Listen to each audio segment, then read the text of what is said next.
Good evening, good morning, depending where you are. I'm in the UK. My name is David Okon. Welcome to my YouTube channel. I'm talking about the European Union in terms of the cost of living. As I promised previously, I said I was going to talk about the cost of living in different ways, looking at different perspectives. Right now, I'm looking at the European Union, otherwise known as the EU. The EU is actually a major power in Central Europe, Western Europe, you name it. People are joining. Britain has left. There are 27 member states in Europe forming the European Union. In the first part of this video, if you watch it, I've provided some overview. Right now, I'm going to look at the history of the European Union and my argument for looking at this is looking at the material, and I'll be explaining what it means so that people can understand the meaning of Europe. Europe relates to a global project, it's a political system. Um, um, Different countries are actually congregation in Europe. Different countries in Europe actually congregated to form the union known as the European Union. It's a power structure, it's a ruling strategy, and actually it's emerging as one of the biggest power, the greatest power on earth, only comparable to the United States of America and China. And in my opinion, it is set to actually surpass all powers of the world. It is going to be the driver, if not already the driver, of globalization. I discussed in the other videos about globalization, because these are actually deciding factors as to what happened in a country or around the globe, including the cost of living. Actually, it is responsible directly and indirectly for the cost of living. That's its relevance in this discussion. So I'm looking at the history of the European Union and and look at the chronology, chronological setup, and the timeline of the European Union history. I will look at the various treaty of the European Union and the incident of the European integration. I explained in the other video what integration means. The coming together of different countries into one. So we look at how the EU originated, and now we look at the ideas of the European Union, the idea surrounding the concept of unity as before 1948. So we shall look at the European Federalist movement founded in Milan in 1943 by a group of activists led by Altiero Spinelli, propagated European integration. So a few individuals, there are federalist movement, people who actually want a federated European Union, Europe. Federation means people come together. Bring your power, bring every resources, bring it together so that we live together as one people. So they founded it in Milan. Milan, I think, is in Italy. Way back in 1943, I think this was at the time of the World Wars, by a group of activists led by Altiero Spinelli. This was propagated. They propagated European integration, like I said, after the First World War, but particularly with Second World War, integrationism was gaining with the creation of the Bretton Woods system in 1944, the United Nations in 1945, and the French Union 1946. Between 1946 to 1958, the latter directing decolonization by possibly integrating its colonies into a European community. So there is a mixture of many factors. the factors leading to the idea of creating the European Union was actually impacted by the First World War, which it was actually, you probably know about it, probably you don't, and also in particular the Second World War as well, and there was also an idea of internationalism. So we don't live by ourselves; we live with other people. Internationalism with other countries. So this was actually gaining momentum, and other factors also like the creation of the Bretton Woods system in 1944, and also other institutions being created like the United Nations in 1945 and the French Union between 1946 and 1958. So all these are actually about unity. The latter directing the colonization by possibly integrating its colonies into a European power. So there was also a need to cling on to. France was decolonizing, such as maybe giving up the idea of colonialism, such as in West Africa, probably in other parts of the world. And he was intending to integrate these post-colonies into the European community. So different thinking, different events, and different interests actually culminated in the idea to create the European Union. In this light, European integration was seen already during the war as an antidote to the extreme nationalism which had devastated parts of the continent. Um, um, so in this light, European integration was seen already during the war as an antidote to the extreme nationalism which had devastated parts of the continent. Now, nationalism is actually to do with the pride of the nation, sovereignty, national sovereignty, um, pride in being proud of your country. Like being independent state, being a sovereign country, which is what some people still pursue to this day. Now, there are people who believe the source of the problem globally was actually isolationism. Not even isolationism, but nationalism, being a nation. So, the European Union is an attempt to denationalize.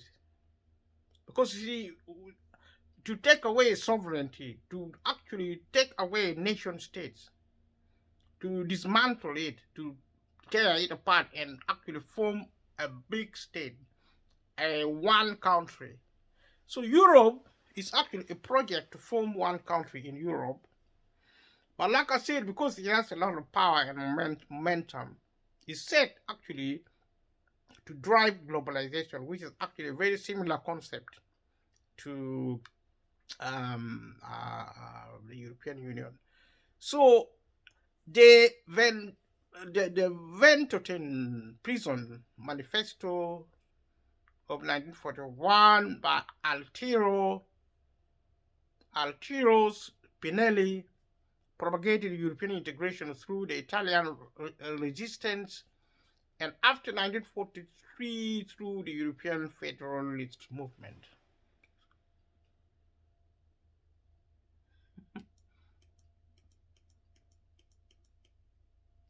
So Winston Churchill, former British Prime Minister, called in 1943 for a post-war Council of Europe. And on the 19th September 1946, the University of Zurich, coincidentally parallel to the Athenstein Congress of the Union of European Federalists for a United States of Europe, something of that kind. The United States of Europe, Richard von Kordenov Kalagi who successfully established during the interwar period the oldest organization for European integration, the Pan-European Union, founded in June 1947, European Parliamentary Union, EPU. So this is actually an institution of Europe being developed within a timeline, within a time frame towards the end of World War II. The three allied powers discussed during the Tehran conference and the ensuing 1943 Moscow conference the plans to establish the institutions.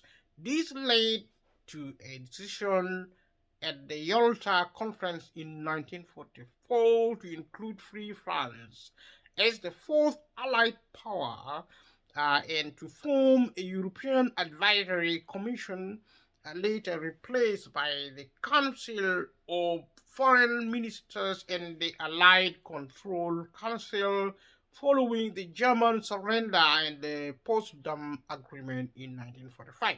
So you find different institutions actually collecting to form what later became the European Union. So there's a progression and there is agreements of different sorts and there are institutional building like uh, you know there are so many incidences events.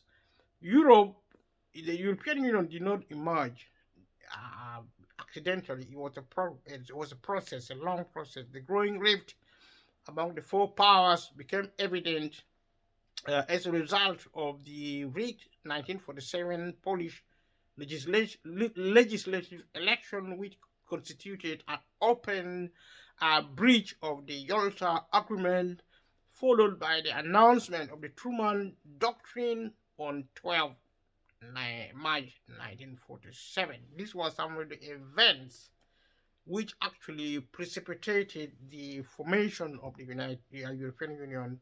On the 4th March 1947, France and the United Kingdom signed the Treaty of Dunkirk for mutual assistance in the event of future military aggression in the aftermath of World War II against any of the pair.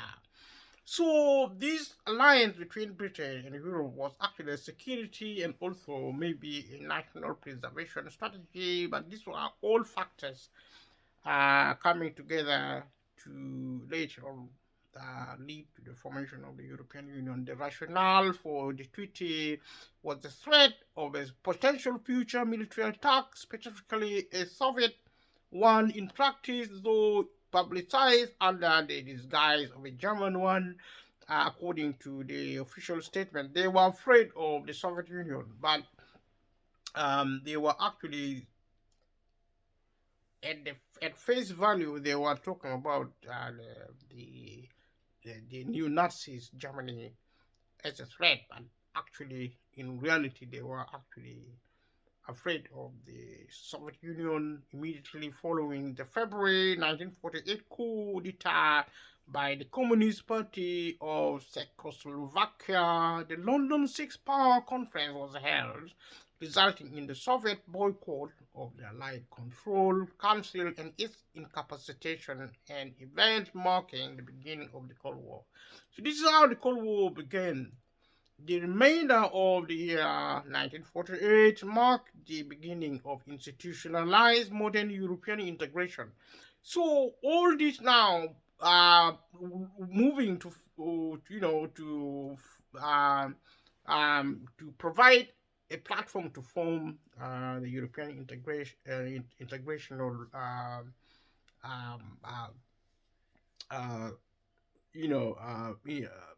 formation. Initial years and the Paris Treaty 1947 to 1957, history of European integration 1948, 1957. And so integration now is actually the strengthening of the Union at a nuclear level an excerpt from the Schuman Declaration by Robert Schuman on the 9th May 1950 Europe Day. These are actually some of the information pointing to the timeline and the time frame in the formation of the European Union. Treaty of Paris 1951 establishing the ESCS, and the original flag of the ECSC, the year 1948, marked the beginning of the institutionalized modern European integration. In March 1948, the Treaty of Brussels was signed, establishing the Western European WU, followed by the International Authority on Rule. Furthermore, the Organization of the European Economic Cooperation, OECD, the predecessor of the OECD, was also founded in 1948 to manage the Marshall Plan, triggering as a Soviet response the formation of the Comecon.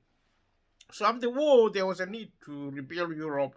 So something called the Marshall Plan, alongside, you see, the building of Europe has been an institutional objective, because that institutional aware power. So it's the building of power block. The ensuing Hague Congress of May 1948 was a pivotal movement in the European integration, as it led to the creation of the European Movement International, the College of Europe, and most importantly, the foundation of the Council of Europe on the 5th of May 1949. Today, it's Europe Day. The Council of Europe was one of the first institutions to bring the sovereign nations of then only Western Europe together, raising great hopes and fevered debates in the following 2 years for further European integration. So the Council of Europe is a fundamental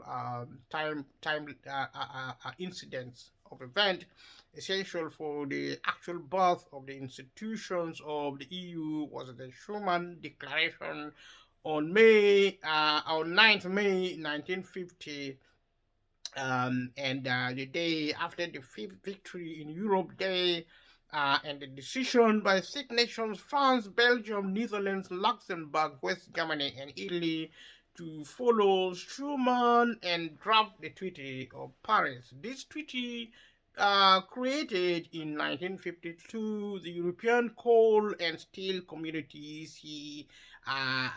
CSC, which was built on the International Authority for the Ruhr, installed by the Western Allies in 1949 to reduce the coal and steel industries of the Ruhr area in Western Germany. Backed by the Marshall Plan, with large funds coming from the United States since 1948, the ECSC became a milestone organization enabling the European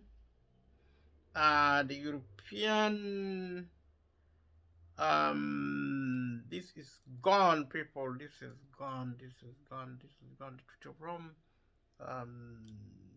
I click something else.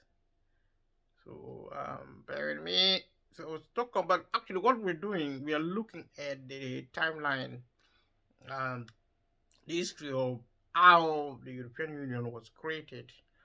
I'm just looking through a material, and I just clicked the wrong button as usual, and lost where the information is. So we were looking at the events and the event which actually the critical light. These are really very important historical timeline, giving rise to what is now the institutionalized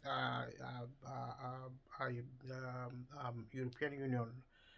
In parallel with Schuman, the Pleven Plan of 1951. Let me just go back a little bit. and founding fathers, the European Union, backed by the Marshall Plan. And so when you talk about the Marshall Plan, this is actually a plan which actually provided resources to rebuild Europe. It's called the Marshall Plan. Um, and actually, all these factors came together to help build what is now the European Union. This treaty, created in 1952, the European Coal and Steel Community (ESC), which was built on the International Authority of the Ruhr, installed by the Western Allies in 1949 to regulate the coal and steel industry of the Ruhr area in West Germany. So you talk about Germany and the Marshall Plan, backed by the Marshall Plan in large funds coming from the United States since 1948. The ECSC became a milestone organization enabling European economic development and integration, and being the origin of the main institution of the EU, such as the European Commission and Parliament. The European Commission and Parliament today is one of the cornerstone of the powerhouses of the European Union. Founding fathers of the European Union understood that coal and steel were the two industries essential for waging war, and believed that by tying their national industries together, a future war between their nations became much less likely. So, they wanted to use industries and national resources actually to prevent war. So, the argument for the European Union in most part was actually peace. In parallel with Schuman, the Pleven Plan of 1951 tried but failed to tie the institutions of the developing of the developing European community under the European political community, which was to include the also proposed European defense community, an alternative to West Germany joining NATO, which was established in 1949 under the treaty under the Truman Doctrine. So the Truman Doctrine. In 1954, the modified Brussels Treaty transformed the Western Union into the Western European Union. Western Germany eventually joined 1955 both WEU and NATO, prompting the Soviet Union to form the Warsaw Pact in 1955 as an institutional framework for its military domination in the countries of Central and Eastern Europe. These actually, in other words, form the basis of what became the Cold War. Assessing the progress of European integration, the Messina Conference was held in 1955, ordering the SPAC report, which in 1956 recommended the next significant steps of the European integration. This actually, like I said before, is actually the historical timeline which actually culminated to form what is now the European Union. Let us look at the Treaty of Rome between 1958 and 1972. The main article here being history of the European Community between 1958 and 1972, signing ceremony on the Treaty of Rome 1957 and establishing the EEC. These were activity and actually incidences, historical timeline in pointing to the building of the European Union. In 1957, Belgium, France, Italy, Luxembourg, and the Netherlands and West Germany signed the Treaty of Rome, which created the European Economic Community (EEC) and established the Customs Union. I have discussed in the other video and also parts of this video the significance of the Customs Union. Customs Union Custom is actually about territory, about boundaries, about borders. And when you unite customs, you remove the border restrictions. You open up the border. So customs union, uniting customs, people can pass through the border without restriction because they are united. Member states being united, significant in taking that barrier away. It's like if the European members countries joining Europe actually open their borders completely to member states, which means the country of Europe become one country, the European Union. They also sign another pact creating the European Atomic Energy. So atomic energy was central in building the European Union, like in any events. In state building, energy is fundamental. So Euratom for cooperation in developing nuclear power. Both treaties came into force in 1958. Although the EEC and Euratom were created separately from the ECSA, they shared the same court and the Common Assembly. These are actually institutional outlook as they developed to form the ultimate institution of modern European Union. The EEC was headed by Walter Olstein Commission, and Euratom was headed by Louis Hammond Commission, and then Etienne Hush Commission. These are personalities and their offices. The OEEC was in turn formed in 1961 into the Organization for Economic Cooperation and Development, OECD, and its membership was extended to non-European states, the United States and Canada. During the 1960s, tension began to show, with France seeking to limit supranational power. In some countries, national consciousness was re-emerging. Nevertheless, in 1965, an agreement was reached, and on 1st July 1967, the merger treaty created a single set of institutions for three communities, which were collectively referred to as the European communities. Again, we are talking about institutional building. It's a progression into what is now the European Union. Jean Rey presided over the first merged commission, the Rey Commission.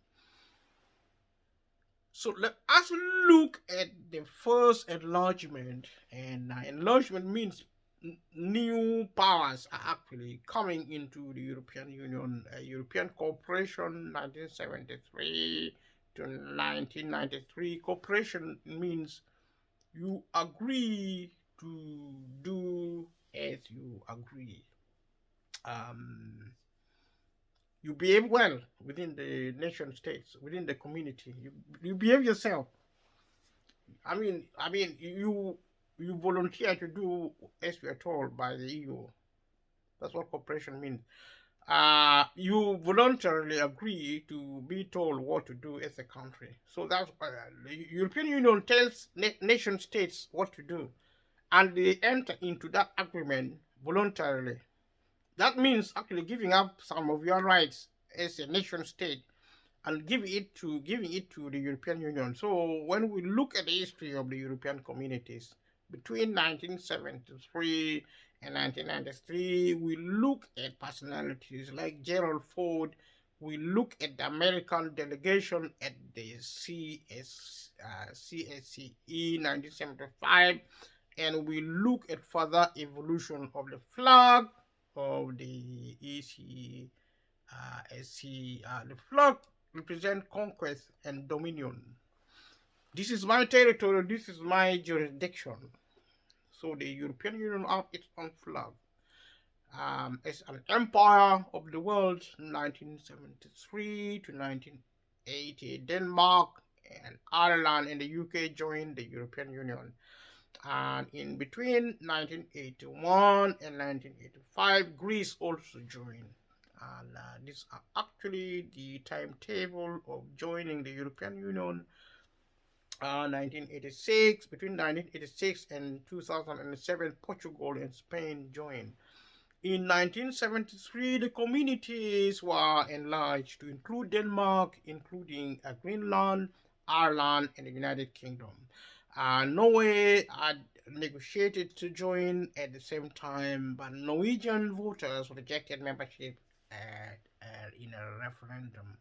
So Norway remained behind. The Ostpolitik and the ensuing detente led to establishment of a first truly pan-European body, the Conference on Security and Cooperation in Europe, CSCA, predecessor of the modern Organization for Security and Cooperation in Europe, OSCE.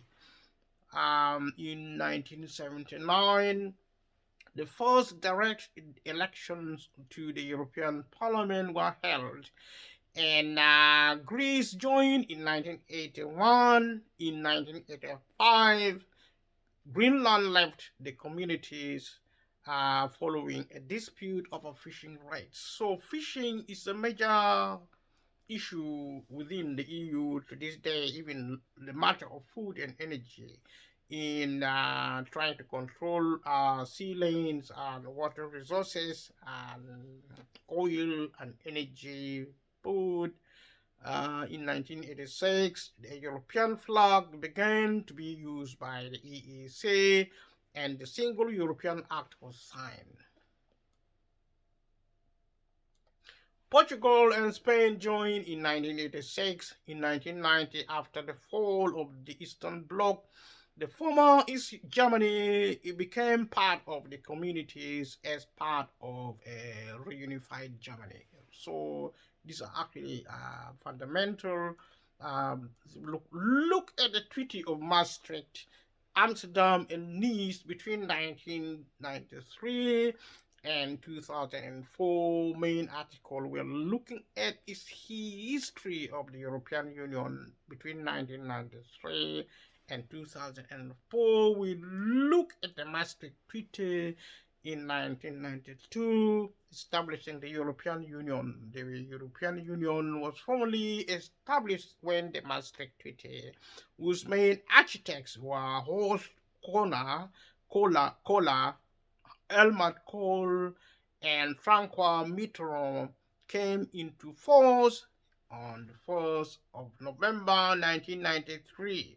The treaty also gave the name European Community to the EEC, even if it was referred to as such before the treaty, with further enlargement planned to include the former communist states of Central and Eastern Europe, as well as Cyprus and Malta. The Copenhagen criteria for candidate members to join the EU were agreed upon in June 1993. The expansion of the European Union introduced a new level of complexity and discord. In 1995, Austria, Finland, and Sweden joined the European Union. In 2002, euro banknotes and coins replaced national currencies in 12 of the member states. Britain, as you know, to this day still uses the pound. Even before Brexit, it never joined the single currency of Europe. Since then, the Eurozone has increased to encompass 19 countries. The euro currency became the second largest revenue currency in the world. In 2004, the EU saw its biggest enlargement to date when Cyprus, the Czech Republic, Estonia, Hungary, Latvia, Lithuania, Malta, Poland, Slovakia, and Slovenia joined the Union. Let us look at the Treaty of Lisbon and Brexit 2004 to present. Main article, history of the European Union 2004 to present. The changes as were made. Signing ceremony of the Treaty of Lisbon in 2007. In 2007, Bulgaria and Romania became EU members. Later that year, Slovenia adopted the euro, followed by Cyprus and Malta in 2008, Slovakia in 2009, and Estonia in 2011, Latvia in 2014, and Lithuania in 2015. On the 1st of December 2009, the Lisbon Treaty entered into force and reformed many aspects of the European Union. In particular, it changed the legal structure of the European Union, merging the EU's three pillars system into a single legal entity. A provision with a legal personality created a permanent president of the European Council, the first of which was Herman van Rompuy, and strengthened the position of the High Representative of the Union for Foreign Affairs and for Security Policy. In 2012, the EU received the Nobel Peace Prize for having contributed to the advancement of peace and conciliation, democracy, and human rights in Europe. In 2013, Croatia became the 28th member. From the beginning of 2010s, the cohesion of the European Union has been tested by several issues, including a debt crisis in some of the European countries, increasing immigration from Africa and Asia, and the United Kingdom's withdrawal from the EU, also known as the Brexit. So there were actually a cacophony of factors bringing to the fore all the complexity of running a mega instrument of a global power such as the European Union.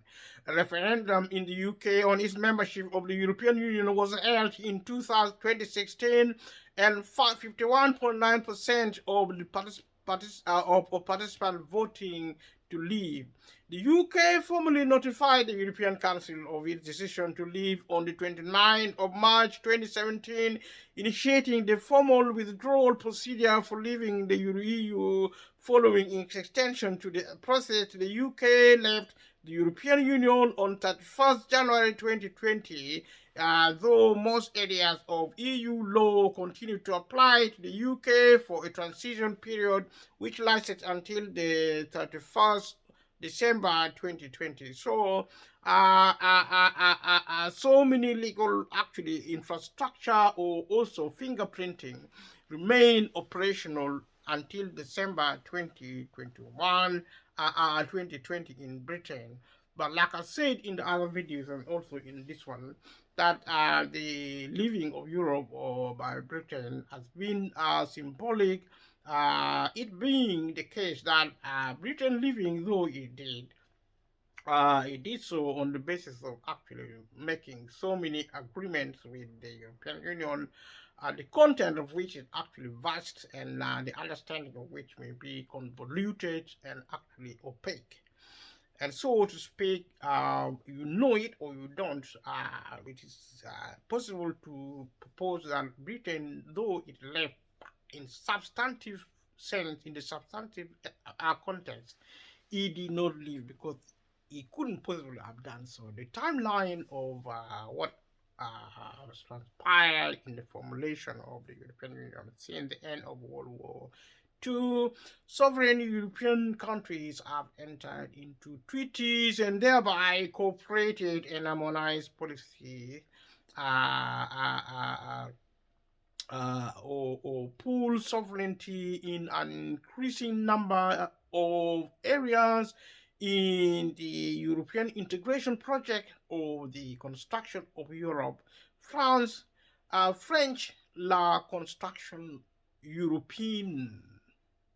So like I said in the other video and also in this one, in the preceding dispensating in this space, I said very much about sovereignty and also the idea of cooperation, the idea of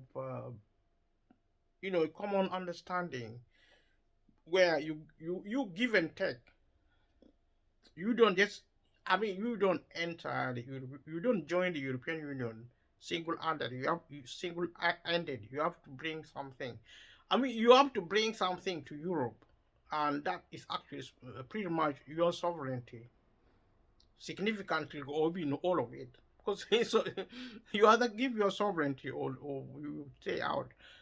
The following timeline outlines the legal inception of the European Union (EU), the principal framework for this unification. So unification is actually another term for union. The EU inherited many of its present responsibilities from the European Communities (EC), which were founded in the 1950s in the spirit of the Schuman Declaration.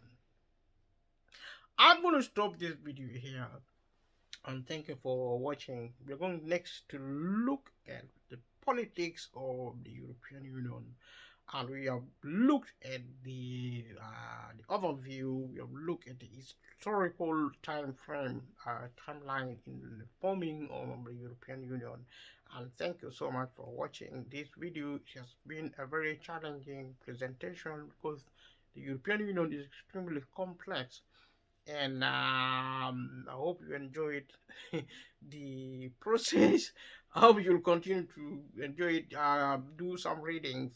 If you like this video, you do independent studies. This is the purpose of this video, is actually to trigger an understanding and trigger an interest in learning about the European Union, because everything happening to us in this country and around the world actually revolves around the European Union, including the cost of living. The cost of living is actually a product of politics and also power relations, and this is actually at the heart of the European Union. It affects Europe, it affects the globe, it affects America. It's one of the biggest market in the world, and market speaks volume. I control actually the ruling factor in modern world, in the modern economies. It's after the market. The market speaks and the world obey. Thank you once more for watching. Please subscribe to this channel to support it, and also leave a comment below. Thank you. Good night. Bye bye.